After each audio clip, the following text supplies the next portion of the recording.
եւ մեր հաջորդ օրակարգային հարցը երկար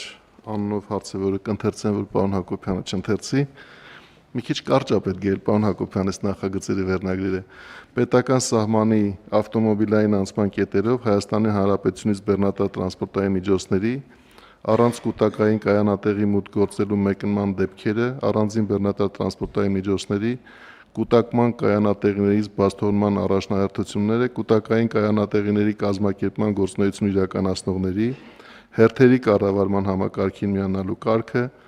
կൂട്ടակման կայանատեղիների կազմակերպման գործունեության իրականացման պահանջները,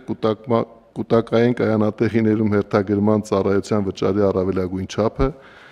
ինչպես նաև Հայաստանի Հանրապետության պետական սահմանի այն ավտոմոբիլային անցման կետերը սահմանելու մասին, որտեղից բեռնատար տրանսպորտային միջոցների մեկնումը Հայաստանի Հանրապետությունից կարող է իրականացվել միայն կൂട്ടակային կայանատեղիների մուտք եւ ելք գործելուց հետո։ Այս նախագծի ամբողջ բովանդակությունն էր։ Խնդրեմ, պարոն Հակոբյան։ Չէ, իրականում համապատասխան օրենք ընդունվել է հարգարժան փոխվարչապետ հարգելի գործընկերներ եւ քանի որ դրանցից յուրաքանչյուրը առանձին կարգավորման ենթակա հարցեր են, դրա համար վերնագիրը զուտ իրավական տեսանկյունից այդպես է ստացվել, բայց ես կփորձեմ բովանդակությունը բացահայտել ավելի պարզ ու կոնկրետ։ Իրականում սա կարևոր բարեփոխումներից մեկն է, եթե ավելի պարզ խոսենք արտահանումը խթանելու եւ արտահանման գործընթացները դյուրինացնելու երկու հիմնական համակարգերի միջոցով, առաջին համակարգը հերթերի կառավարման համակարգի համար իրավական հիմքերի ստեղծումը եւ դրա նկարագրումը եւ իհարկե ավելի կոնկրետ կայանատեղիների համար իրավական հիմքերի ստեղծումը եւ ինքը իրանով նաեւ ներկայացնում է հրապարակային օֆերտա, առաջարկ մասնավորին, որ միջև մեր մաքսակետերը կարողանան հնարավորություն ունենան ստեղծեն կայանատեղիներ եւ քաղաքակիրթ ձևով սպասարկեն այն բոլոր բեռնատարները, որոնք որ արտահանում են իրականացնում դեպի այլ երկրներ մեր մաքսակետերով եւ այս տեսանկյունից երկու հիմնական նպատակ է հետապնդում նախագիծը։ Առաջինը մաքսային սահմանով ապրանքների մեկնման գործառնությունների արագացում եւ անխոչնդոտ անցում նախնական հերթագրման եւ մեկնող տրանսպորտային միջոցի վերաբերյալ տեղեկատվության հավաքագրման միջոցով,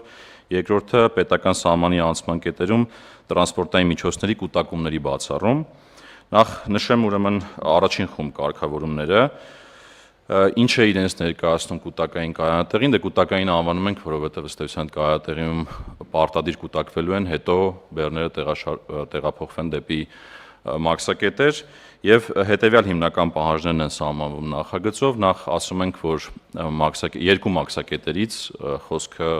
Բագատաշենի եւ Ագարակի մաքսակետերի մասին է խոսքը, իհարկե հետագայում կարող են դրանք ընդլայնվել, ինչու այդ երկուսը, որովհետեւ դրանք ամենաշատ թողունակությունը եւ ամենաշատ բեռները հենց այդ երկու կետերով են անցնում, եթե կոնկրետ հնչեցնեմ, ելքի ուղղությամբ օրական միջինում 250 եւ ավել բեռնատար անցնում է Բագատաշենով, օրական միջինում 220 եւ ավել բեռնատար էլ Ագարակի կետով եւ սրանք առաջնահերթություն են սահմանում կൂട്ടակային կայանատեղիներ ունենալու, այսինքն պարտադիր պահանջ է լինում կայանատեղի մտնելը, հետո շարժվել դեպի մաքսակետ։ Կայանատեղի համար միջև 20 կիլոմետր հեռավորության պահանջ է դրվում 3000 քառակուսի մետր տարածքով, իր համապատասխան ասֆալտապատումով կամ բետոնապատումով, իր գծանշումներով, էլեկտրոնային թվային համակարգով, համապատասխան տեսախցիկներով եւ այս ամեն ինչը փոխգործելի մեր մաքսային թվային համակարգերի հետ։ Ընդ որում նշեմ, որ այդ հերթերի կառավարման համակարգը ըստ էության լինելու է պետական ՊԵԿ-ի կառավարման ներքո եւ ներկայումս մենք հիմա դրա մշակման փուլ ենք մտել եւ ըստ էության, երբ որ այս որոշումը ընդունվի ու դրանից հետո մասնավորը սկսի այդ ուղղությամբ աշխատանքներ անել ու ներդրողներ հայտնվեն, մենք դրան զուգահեռ այդ համակարգը կմշակենք եւ երբ որ գործարկվեն այդ կայանատեղիները, կունենանք այդ համակարգը ու կմիացնենք իրար եւ մի կարևոր հանգամանք այդ հերթերի կառավարման համակարգը նաեւ ինքը թափանցիկ է լինելու, հասանելի բոլորին, կայքի տրամաբանությամբ տեսնելու են մարդիկ, թե կայանատեղիներում ինչպիսի զբաղվածություն կա եւ յուրաքանչյուր կայանատեղին ինչ գին է առաջարկում, ընդ որում որպեսզի հստակ լինի գնի համար առավելագույն չափ է սահմանվում, խոսքը 5000 դրամի մասին է, այսինքն մինչեւ 5000 դրամ ցանկացած մասնավոր ներդրող կարող է առաջարկ ներկայացնել այդ պահանջները բավարարելու դեպքում Նախագծով սահմանում ենք նաև որոշակի կարևոր կարգավորումներ, մասնավորապես մեկնման, այսինքն կայանատեղից մեկնման առաջնահերթություններ, 3 կարևոր առաջնահերթություն կա, ունենք շուտ փչացող բեռներ, օրինակ կենդանի ձուկ, միս, մսամթերք, կատնամթերք, մրգեր, բանջարեղեն, սրանք ունենալու են առաջնահերթություն, երկրորդը հատուկ մաքսային ընթացակարգերով ձևակերպված ապրանքներ են ունենալու առաջնահերթություն, մասնավորապես օրինակ միջազգային միջոցառումներ ուղարկվող ապրանքները կամ դիվանագիտական բեռները կամ դոնորական առանձին ապրանքներ եւ մի կարևոր առաջնահերթություն էլ լիազորված տնտեսական օպերատորները, օրինապահարկ վճարողները, որոնք ունեն հավաստագրեր, կունենան առավելություն, սա շատ կարևոր է, այսինքն հերթական առավելությունն է լինելու, եթե կլինեն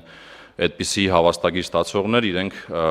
ստացվում է, որ մաքսակետերը ավելի արագ կանցնեն, քան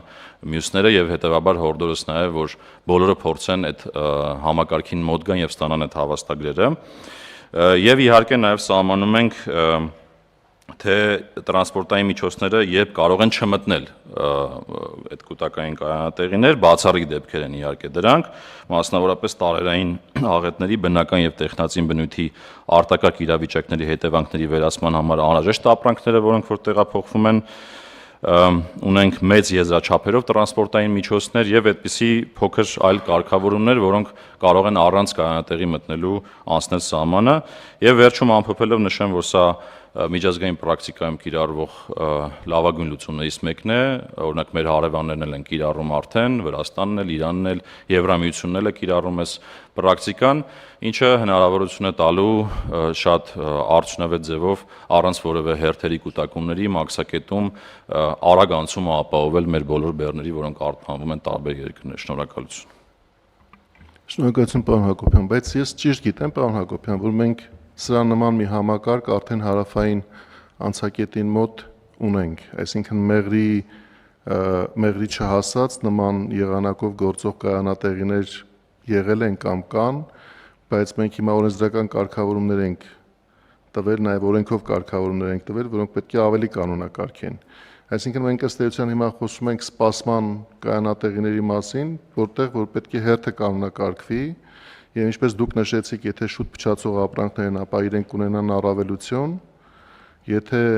շուտ փչացող ապրանքներ չեն, ապա կունենան որոշակիություն, կիմանան թե իրենք որ ժամին պետք է լինեն սահմանային անցակետում, որ առանց այնտեղ երկար սպասելու եւ հենց սահմանային անցակետում կուտակումներ ստեղծելու կարողանան անխոչնդոտ անցնել։ Բայց մի կարևոր հարց կա այստեղ եւ ամենայն հավանականությամբ այդպես է։ Երբ որ դուք ասում եք, որ 20 կիլոմետր մինչև հեռացված կարող է լինել սպասման կայանատեղին, դե 20 կիլոմետրը բեռնատար մեքենայի համար երևի մի 20-25 րոպե առնվազն կամ կես ժամ ճանապարհ է, որ պետք է անցնի մինչև սահմանային անցակետ հասնելը։ Դա նշանակում է, որ ինքը երբ հերթագրվեց, այսինքն հերթը վերցվեց, իր հերթի կտրոնը տալիս է այն ժամը, երբ որ ինքը պետք է լինի եւ ինքը պետք է հաշվի թե քանի րոպե է իրան պետք մինչև այդ սահմանային անցակետ հասնելը, այդպես գա, չէ՞, որովհետեւ չի բացառվում, որ օրինակ եթե Բագրատաշենի մասն ենք մտածում, միաժամանակ լինեն 20 կիլոմետր հեռավորություն ու չգերազանցող 2-3 տարբեր կայանատեղիներ, բայց իրենք նույն հերթագրման համակարգի մեջ են հերթականություն ձևավորում։ Եթե եւ դուք ասում եք, որ հերթագրվել է հենց նրա համար, որ նշանակություն չունենա, թե ով շուտ հասավ սահմանային անցակետ, այլ նշանակություն ունենա, թե ինչպես է նախապես որոշվել, թե սահմանային անցակետը ինչ հերթականությամբ պետք է սպասարկի այդ տրանսպորտային միջոցները։ Ոնց է լինելու, որ տարբեր կետերից շարժվող, բայց գրեթե միաժամանակ սահմանային անցակետ հասնող մեքենաները այնտեղ ճիշտ դասավորվածությամբ եւ հերթականությամբ կանոնակարգված անցնեն։ Նախ երկու հարց բարձրացրեցիք, առաջին մասով նշեմ, որ մինչ օրս նման կարգավորում չի եղել, այո, ճիշտ է, ունենք մի կայանատեղի պետություն մասնավոր համագործակցությամբ Ագարակի կետին մոտ, բայց իրականում ինչ պահանջներ, որ այստեղ սահմանում ենք, դա նաև որոշակի հիմքեր է ստեղծում, որ այդ կայանատեղին էլ ներդրումներ անի լրացուցիչ ու բավարարի այս նոր պահանջներին, այսինքն մենք ունենում ենք միասնական ստանդարտներ բոլոր կայանատեղիների համար։ Հիմա ինչ վերաբերում է ձեր ասած հարցին, ենթադրենք մինչև 20 կիլոմետր հեռավորության վրա 2-3 կայանատեղիներ կան, հերթերի կառավարման համակարգը աշխատելու հետևյալ տրամաբանությամբ, ինքը այսինքն ժամային կամ րոպեի կամ էական չի, այդ հերթականությամբ կանչ է լինելու, այսինքն մաքսակետը օրինակ սպասարկեց մի բեռ, ինքը համակարգը նենց է կառուցված լինելու, որ ամեն հաջորդին կանչը ձևակերպելու է ավտոմատ, ըստ հաջորդականության, իսկ դա ոնց է կարողանալու անել, հետևյալ տրամաբանությամբ, մենք նախորոք մաքսակետում, այսինքն մաքսավորները իմանալու են, որ կայանատեղիներում մուտք եղան այսիշ բեռնատարները, եւ այդ նույն տրամաբանությամբ, հաջորդականությամբ ընդունվելու են մաքսակետում, այսինքն ստեղի հերթերի մասին ինֆորմացիա ունենալը եւ այնտեղի հաջորդականության մասին թվային համակարգում ինֆորմացիա ունենալը եւ իրար հետ կապելու միջոցով հնարավոր է լինելու հաջորդաբար կանչել են բեռնատարները, որոնց հերթը հասել է։ Այսինքն թվային համակարգով ենք լուծելու այդ հարցը։ Հա, բնականաբար, բայց լավ կլինի, որ հաշվի առնելով նույնց այն, որ ժամանակային գործոն կա այդտեղ, այդ կանչից հետո 20-25 րոպե կամ կես ժամ կարա պահանջվի մինչև կանչվողը կհասնի մաքսակետ,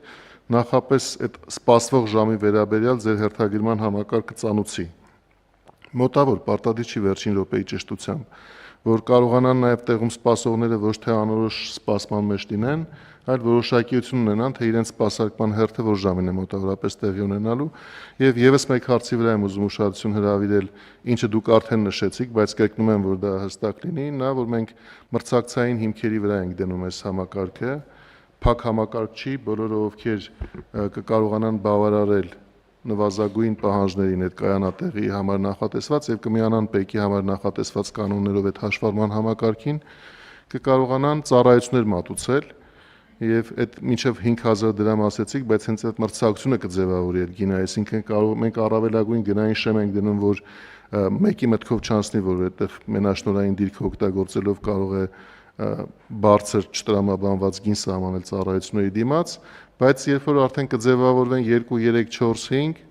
այդ մրցակցության մեջ արդեն նաև հասկանալի կդառնա, որ գինը խելամտորեն ցածր կլինի եւ չի հասնի երբեք իր համար նախատեսված առավելագույն չափին։ Այլ դիտարկումներ կան նախագծի վերաբերյալ, չկան, խնդրեմ։ Ես ուղղակի ապագայի տեսանկյունից նաև ասեմ, որ նախ հիմա ագարակը ամբողջությամբ, այսինքն նոր կետ ենք կառուցում, Բաղդաշենը ամբողջությամբ